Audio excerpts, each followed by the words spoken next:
Hi hello வணக்கம். நீங்க கேட்டுட்டு இருக்கிறது ஜஸ்ட் கேடுதான் பப்புமே 60 செகண்ட்ஸ் ஃபார் சோல். ஒரு நாள் 2 பேரும் ஒரு அறையில இருந்தாங்க. அது சத்தம் இல்லாம கலக்கம் இல்லாம ரொம்ப அமைதியா இருந்த இடம். அந்த அறைக்குள்ள இருந்த முதல் மனிதன் நாள் முழுக்க வேலையால ஓடி ஓடி களைச்சிருந்தான்.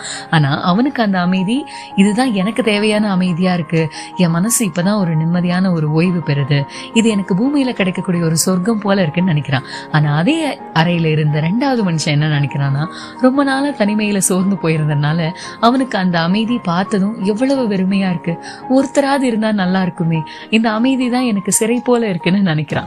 அறை என்னமோ அதேதான், இடமும் அதேதான், ஆனா உணர்வு மட்டும் இருவருக்கும் ரொம்பவே வேற. ஏன்னா வாழ்க்கை நம்ம நிலைமையையும் நம்ம மனநிலைமையும் பார்த்துதான் அர்த்தம் கொடுக்கிறது. உலகம் மாற வேண்டியதில்லை, நம் பார்வை கொஞ்சம் மாறினாலே வாழ்க்கை அழகாயிடும். நம்ம பார்வைதான் வாழ்க்கையே அலங்கரிக்கிறது அப்படின்றது ஒரு சின்ன தாட். தொடர்ந்து இணைந்திருங்கள். அதுவரை உங்களிடமிருந்து விடை பெறுவது நான் ஷைனி.